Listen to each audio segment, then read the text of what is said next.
ফটিকরায় গিয়েছিলাম। ওই ফটিকরা একটা জায়গা আছে কুমারঘাট বাজার, কুমারঘাটের পাশে। ওই ফটিকরা বাজার মসজিদে 5,000 টাকা নগদ দিয়েছে হিন্দু মানুষ আমাকে পুরস্কার। বলো না সুবহানাল্লাহ। কারণ তারা জানে ধর্ম আজও ভালো মুসলমান হয়ে যাও, আজও কোরআনওয়ালা হয়ে যাও, গোটা মানব জাতি তোমাকে রক্ষা করবে, গোটা মানব জাতি সম্মান দিবে।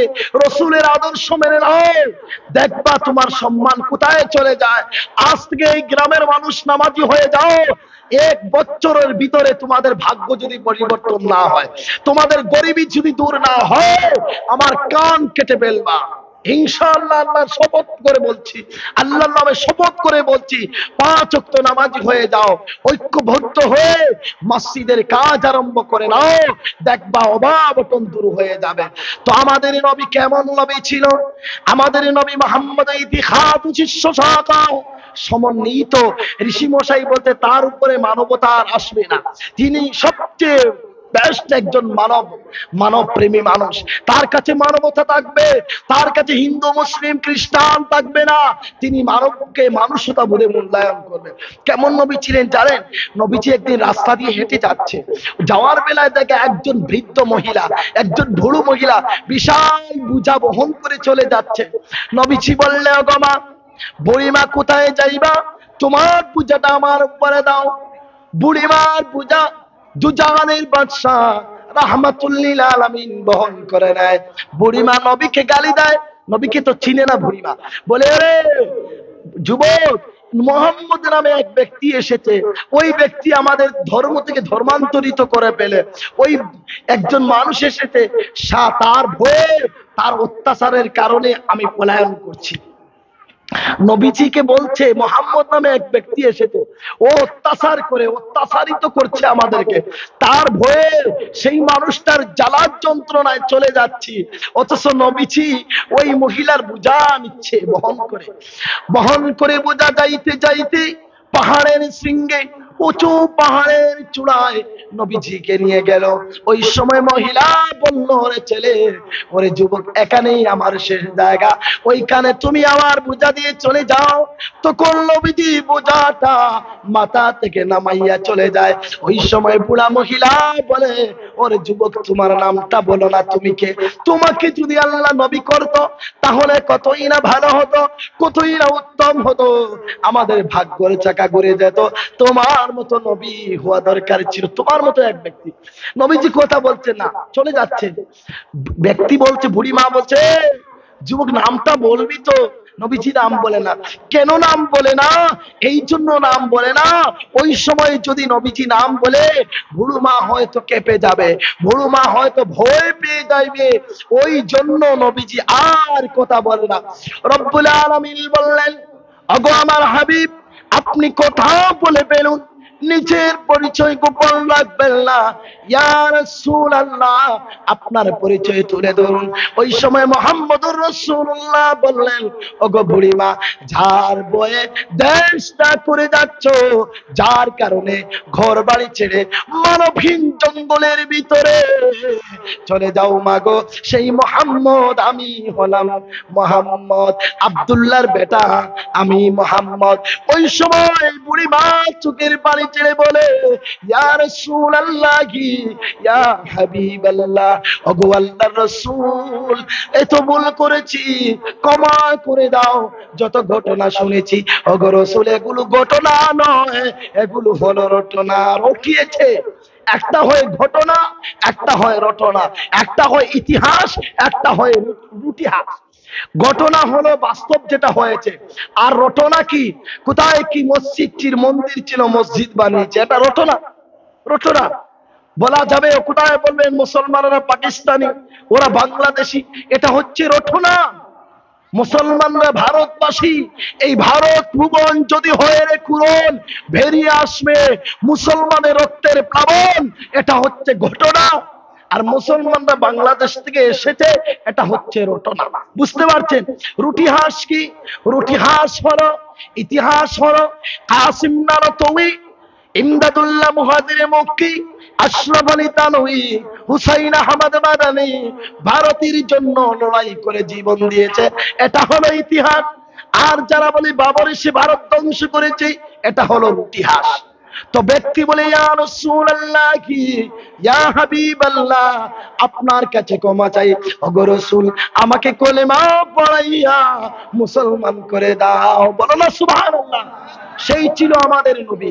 আমরা সেই জাতি, মানুষকে সহায় করার জাতি, মানুষকে আশ্রয় দেওয়ার জাতি, মানুষকে নিরাপত্তা দেওয়ার জাতি। আজ আমরা আমাদের থেকে কতটুকু নিরাপদ পাচ্ছে মানুষ? আমাদের কাছ থেকে কতটুকু মানুষ নিরাপদ আছে? ওটাই তো আসল প্রশ্ন। আজ আমাদের বেশিরভাগ আমাদের কাছে হিরোইন ব্যবসায়ী, ড্রাগস ব্যবসায়ী, অথচ এইগুলো কেউ করলে আমরা বাধা দেওয়ার জাতি। মান রাআ মিনকুম মুনকারান ফালিগাইয়িরু বিয়াদিহি। নবীজি বলতে মুসলমান তো তারা, তাদের সামনে যদি দেখে কেউ গুনাহের কাজ করছে, খারাপ কাজ করছে, তার হাত দিয়ে তাড়িয়ে ওকে পিঠ না দিয়ে ঠিক করে দেবে। কিন্তু আজ আমরা নিজেরাই গুনার কাজ করছি, আমরা নিজেরাই খারাপ কাম করছি। তাহলে আমরা সম্মান পাবো কোথায়? কে আমাদেরকে সম্মান দিবে? শোনো, ঋষি মশাই কত সম্মান দিয়ে বলছে, মরুস্থলে নিভাসিনী, এই নবীর জন্ম, নাম হবে মোহাম্মদ, আর ধর্মগ্রন্থ আরবি কোরআন নিয়ে আসবে। মরুস্থলে নিভাসিনী, তার জন্ম হবে মরুভূমিতে, মরুর প্রান্তরে নবীজির জন্ম হবে। আর আমরা জানি যেখানে রাসূলুল্লাহর জন্ম হয়েছিল ওই জায়গাতে গাছগাছালি ছিল না, পাক পাখালি ছিল না। মরুর প্রান্তরে, মরুভূমিতে মা আমিনার কোলে মুহাম্মদুর রাসূলুল্লাহ এসেছিলেন। বলো না সুবহানাল্লাহ। ঋষি মশাই তারপরে বলছে, নমস্তে গুরু ঝারত, ওগো নবীজি আপনি আসার আগে আমি ঋষি চলে যাব, তবে আমি চলে গেলে কোনো দুঃখ নাই। ইয়া রাসূলুল্লাহ আপনার পায়ের নিচে প্রণাম করে গেলাম, নমস্তে গুরু ঝারত, আপনার পায়ের নিচে সালাম করে গেলাম, প্রণাম করে গেলাম। হে মহাপ্রভু আপনি আমার প্রণাম গ্রহণ করে নিবা, আমার শ্রদ্ধাঞ্জলি আপনি গ্রহণ করে নিবা। বলো না সুবহানাল্লাহ। তার বড় শেষ নাই, বলছে নসরুধারী সুদর্শক, ওগো নবীজি আপনার উম্মতের মধ্যে যারা দাড়ি রাখবে, কি রাখবে? লম্বা দাড়ি রাখলে যাদের জ্বালা শুরু হয়, মনে রাখবা তিনি বলেন নসরুধারী সুদর্শক, আর দুনিয়ার মানুষ দাড়িওয়ালা যারা আছে তাদেরকে সম্মান জানাবা, কারণ দাড়িওয়ালা যারা তারা মানুষকে সহায় করে, তারা মানুষকে ভালোবাসা দেয়। নসরুধারী সুদর্শক, সেই নবীজির মুখে দাড়ি থাকবে। জুড়ে কন্যা সুবহানাল্লাহ। এই জন্য যে আমি বলি আসন হিংসা নয়, ভ্রাতৃত্ব চাই, ঐক্য চাই, ভালোবাসা চাই। জানেন দেবদেবীরা কেন এসেছিল? আমি আমার বিষয়ে আসছি, প্রাসঙ্গিক হিসাবে কিছু জ্ঞান দিতে চাই, সর্বধর্মের মানুষ যেন জানতে চায়। আমাদের ধর্ম এরকম না। হিন্দু ভাইদের ধর্ম কেমন জানেন? অনেক ভালো তাদের মন্ত্র আছে, জানেন? যা দেবী সর্বভূতি শান্তরূপী, ওম নমস্তে নমো নমো, ওম নমঃ শিবায় নমো নমো, ওম সদানন্দায় নমো নমো, ওম গুরুনাথায় নমো নমো। যা দেবী সর্বভূতি শান্তরূপী, বলা হচ্ছে যত দেবদূত এসেছিল পৃথিবীতে, প্রত্যেকটা দেবদূত শান্তির বাণী নিয়ে এসেছিল, ঐক্য নিয়ে এসেছিল, সম্প্রীতি নিয়ে এসেছিল, ভালোবাসা নিয়ে এসেছিল। কোন দেবদূত হিংসা নিয়ে আসে না, কোন দেব দেবীরা ঘৃণা নিয়ে আসে না। আরো মনে রাখুন, আরো লেখা আছে, ন তৃতীয় ন তৃতীয় ন চতুর্থ ন পঞ্চদে ন পঞ্চম ন ষষ্ঠ সপ্তম ন অষ্টম ন নবম ন দশম ন পঞ্চদে জয়তং দেবমেক পৃথং বেদ।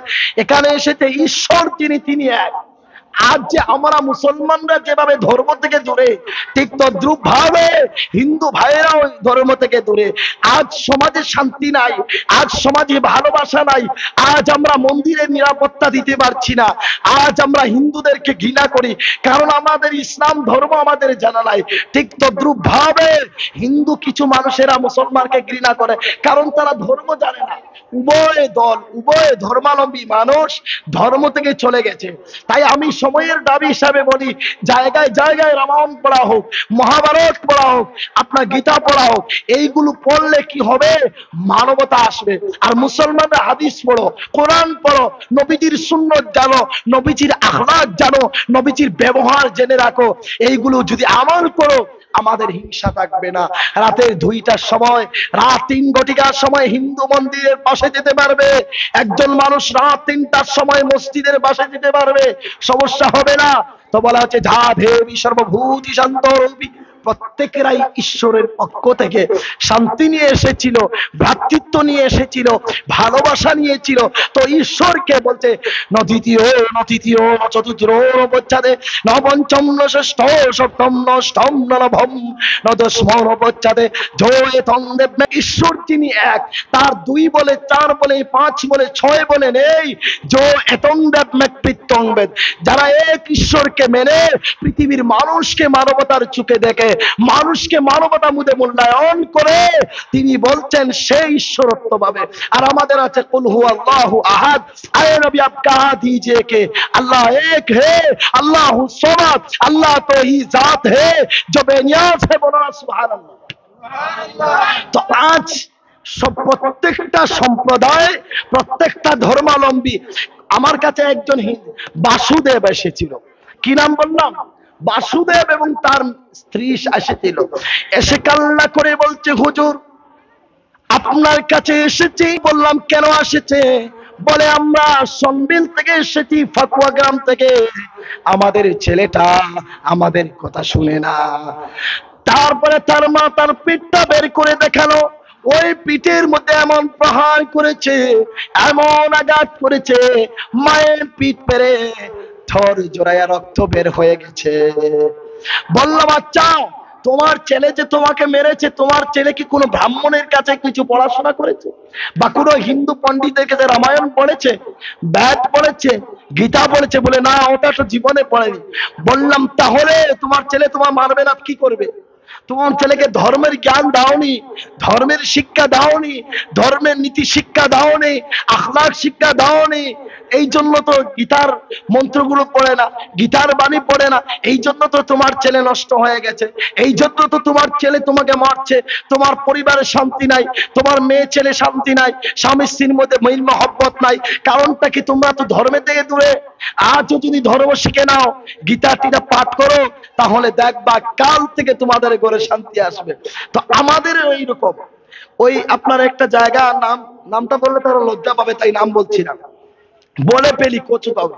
ওখান থেকে একজন মা এসেছে, তার ছেলে তার মাকে মেরে হাত, এই যে ভাই কি বলে কোনই বলে, ওই কোনইটা ভেঙে ফেলেছে। বলছে হুজুর কিছু তাবিজ দেন।